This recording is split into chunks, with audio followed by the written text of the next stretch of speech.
আরে বল্টু, পাটা বেঞ্চের থেকে সরা দেখিন। যা কাদা লেপটে রেখেছিস, কাল সকালে কি তোর বাবা এসে পরিষ্কার করে দেবে? আরে রাখো তো নিতাইদা, শরীর জমে কাঠ হয়ে যাচ্ছে আর তুমি কাদা নিয়ে। উফ, বাইরেটা দেখেছো? মনে হচ্ছে কুয়াশা দিয়ে কেউ চাদর মুড়িয়ে দিয়েছে। হাত বাড়লে নিচের আঙুল দেখা যাচ্ছে না। মাঘ মাসে শীত বাবা, একটু তো হবেই। হ্যাঁ, তবে আজ কুয়াশাটা বড্ড বেশি। মনে হচ্ছে যেন কেউ ইচ্ছে করে ধোঁয়া চড়িয়ে রেখেছে। একেই বলে ব্লাইন্ড ফগ। ওই শোনো, শুনলি? কাল রাতে হরিতলার মোড় দিয়ে যখন ফিরছিলাম, ঠিক এইরকম এক ডাক শুনেছিলাম। রে সুকুমার, মনে হলো যেন আমার ঠিক কানের কাছে কেউ ডেকে উঠলো। পিছু ফুটে দেখি কেউ নেই, শুধু কুয়াশা ফুসে উঠেছে। বুকটা যে কেমন ধড়াস ধড়াস করছিল। শুধু শেয়াল হলে তো ভালোই হতো রে বলতো। হরিতলার ওই দিকটার কাল অমাবস্যার রাতে শুধু শেয়াল ডাকেনি, অন্য কিছু ডেকে থাকতে পারে। ওসব ওসব আপনার গাঁজাখড়ি এই গল্প শুরু করবেন না তো কাকু। এখন সায়েন্সের যুগ। অমাবস্যা, পূর্ণিমা এসব দিয়ে ভয়ের ব্যাখ্যা হয় না। বিজ্ঞান খ্যাপা, যেখানে বিজ্ঞান শেষ হয় সেখান থেকেই তো এই নিশিরাতের খেলা শুরু হয়। তোরা তো কালকে ছেলে, তোরা কি বুঝবি? এই যে হরিতলার মাঠ, ওই যে চাটুর্যের পুরনো ভাঙা কোঠরির পাশ দিয়ে যে রাস্তাটা শ্মশানের দিকে গিয়েছে, ওখানের মাটি আজও মানুষের রক্ত চষে।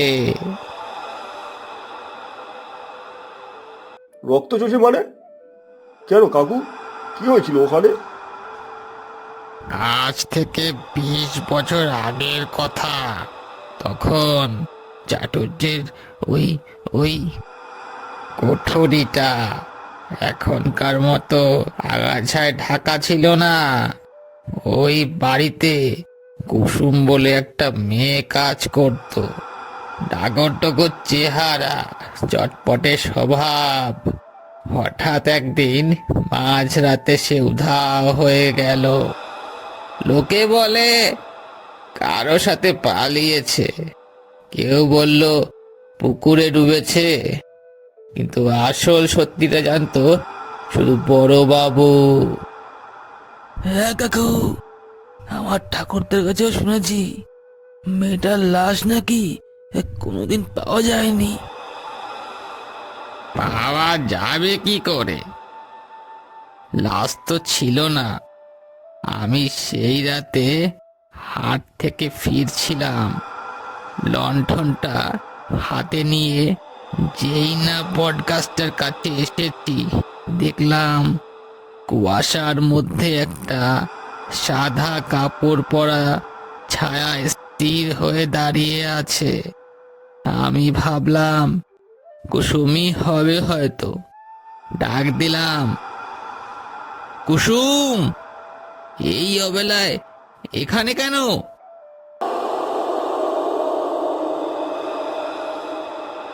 ওরে বাবা, এ কি হলো? নিতাইদা, আলো জ্বালো। প্লেটটা ঢিলে হয়ে গেছে। চুপ করতে বল্টু। হ্যাঁ, তারপর কাকু? আমি যখন ওর 5 হাতের মধ্যে গেলাম, ছায়াটা ধীরে ধীরে আমার দিকে ঘাড় ফেরালো। বিশ্বাস করবি না তোরা, ওই মুখে কোনো চোখ নেই, দুটো ফাঁকা কালো গর্ভ।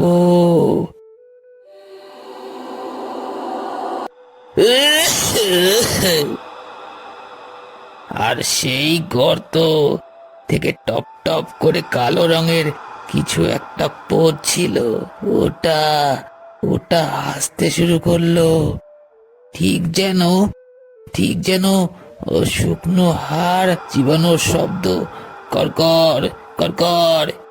হে হে হে। আমি যখন ওর 5 হাতের মধ্যে গেলাম, ছায়াটা ধীরে ধীরে আমার দিকে ঘাড় ফেরালো। বিশ্বাস করবি না তোরা, ওই মুখে কোনো চোখ নেই, দুটো ফাঁকা কালো গর্ভ।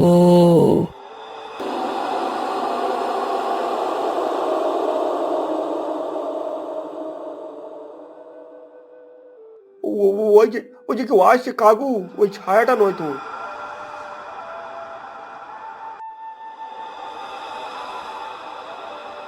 ও মা, ও অবিনাশ দা, আপনি? চানটা তো প্রায় বেরিয়ে যাচ্ছিল আমাদের। এই শীতে আপনার এমন দশা কেন? এই জল, একটু জল হবে নিতাই। এই গোলাটা শুকিয়ে কাঠ হয়ে গেছে। কি হয়েছে বাবা অবিনাশ? তুই তো দুপুরে পাশের গ্রামে শ্রাদ্ধ করতে গিয়েছিলি, এখন এই শ্মশান রোডের দিকে থেকে ফিরছিস রে? কাকু, আমি আর ফিরতে পারতাম না। ওরা আমাকে নিয়ে যাচ্ছিল, আমি পথ হারিয়ে ফেলেছিলাম। আর পথ হারাবেন কেন? এই তো সোজা রাস্তা। কুয়াশা হলেও আপনার তো পথ পুরো মুখস্থ। রাস্তা কি আর সোজা থাকে রে ভাই? যখন নিশি ডাক দেয় তখন সব দিক অন্ধকার হয়ে যায়। শোন তবে, আমি যখন কাজ সেরে ফিরছিলাম, বটতলার কাছে আসতেই দেখলাম কুয়াশার পর্দাটা সরে গেল। সামনে দেখি এক মস্ত গ্রাম, সারি সারি আলো জ্বলছে, সানাই বাজছে। আমি ভাবলাম হয়তো চাটুজ্যেদের বাগানে কোনো বিয়ে বাড়ি হচ্ছে। আমি সেই আলোর দিকে হাঁটতে লাগলাম। তারপর?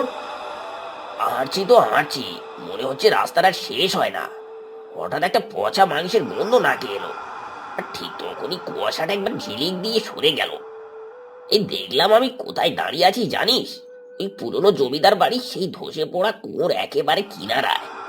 তাই এক পা বাড়ালেই আমি সোজাসুজি ওই 40 ফুট গভীর অন্ধকার গর্তে। হুম, ওটা ওটা নিষেধ ডাক। এই এই কুয়োতেই কুসুমের লাশটা ফেলা হয়েছিল বলে লোকে সন্দেহ করে। তুই বেঁচে ফিরেছিস অবিনাশ। শুধু তাই নয় কাকু, আমি যখন কুয়োর পাড় থেকে প্রাণপণে দৌড় দিচ্ছি, পিছনে একটা গম্ভীর গলার ডাক শুনতে পেলাম। মানুষের ডাক নয়, মনে হলো যেন 100টা বড় কুকুর একসাথে ঘেউ ঘেউ করে উঠলো। আমি পিছন ফিরে তাকানোর সাহস পাইনি, শুধু মনে হচ্ছিল বিশাল একজোড়া লাল চোখ আমার ঘাড়ের কাছে নিঃশ্বাস ফেলছে।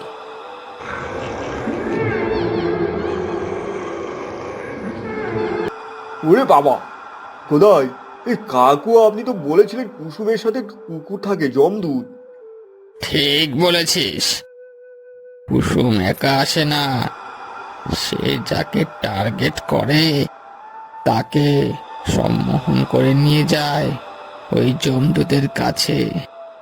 আর ওই কুকুরটা একবার কামড়ালে মানুষের দেহটা এখানেই পড়ে থাকে, কিন্তু আত্মাটা চলে যায় ওদের ওই অন্ধকার জগতে।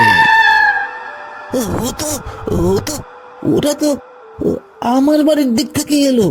সরলা, আমার বউ তো বাড়িতে একা আছে। নিতাই, টসটা নে। বল্টু, সুখময়, ভয় পেলে কিন্তু চলবে না। আয়, আমার সাথে চল। অবিনাশ, তুইও চল। একা একা এখন আরো বিপজ্জনক।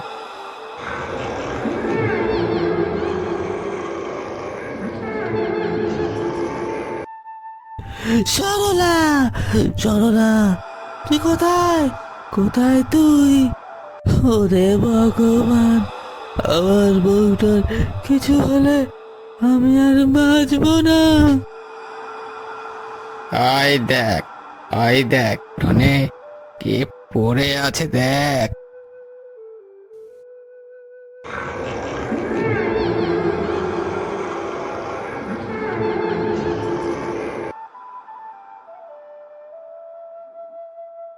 আছে, কিন্তু কিন্তু পালস খুব কম।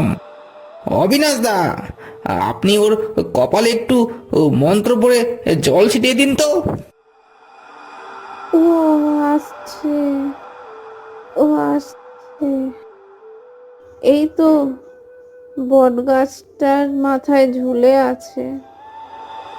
ও এবার আমাদের সবাইকে নিয়ে যাবে।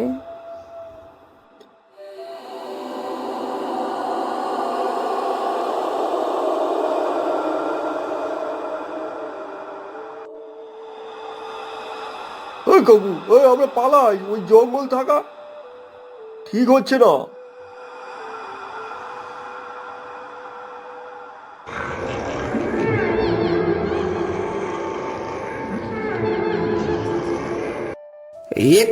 এ তো টুকটাক।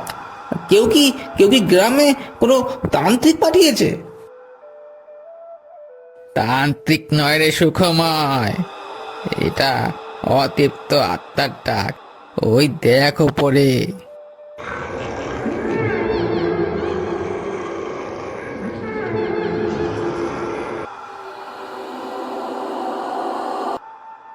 সাবধান, ওটাই সেই মায়া।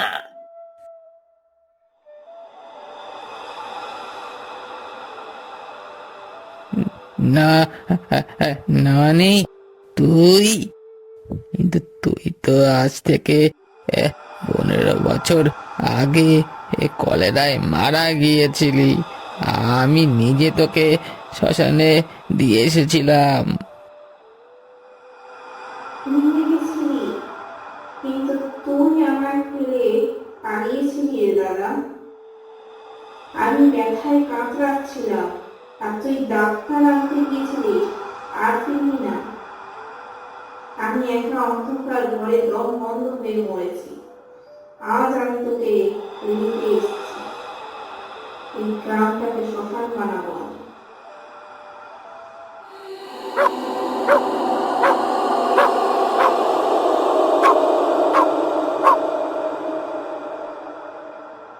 ওরে মা রে, কুকুরটা তো আমাদের দিকে চলে আসছে। কাকু, কিছু একটা করুন। অবিনাশ, আর দেরি করিস নে, আর দেরি করিস নে। এই মন্ত্রটা শুরু কর। আমি আমি ঠেকিয়ে রাখছি। ॐ भूर्भुवस्वः শান্ত হরণি, আমি তোকে কথা দিচ্ছি, আমি তোকে কথা দিচ্ছি, কাল সকালেই তোর নামে পিণ্ডি দেব। তুই মুক্তি পা ভাই, আমাদের মুক্তি দে।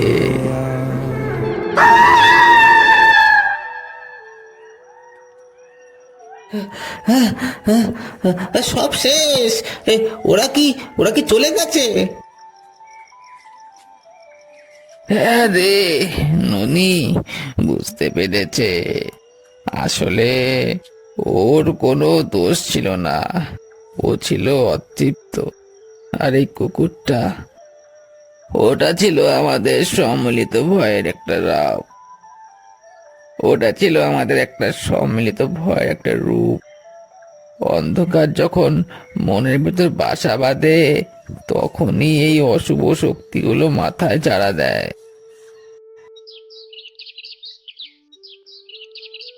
তবে তবে যাই বলুন কাকু, সায়েন্স দিয়ে কালকের ঘটনার ব্যাখ্যা দেওয়া কিন্তু খুব কঠিন।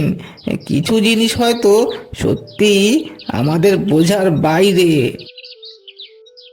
ওই তো, ও সাবালক হয়েছিস সুখময়। এ জগৎটা শুধু রক্ত মাংসের নয় রে, এর পেছনে অনেক রহস্য আছে। আজ আজ আমার মনটা খুব হালকা লাগছে। 15 বছরের একটা অপরাধ বোধ আজ ধুয়ে মুছে গেল।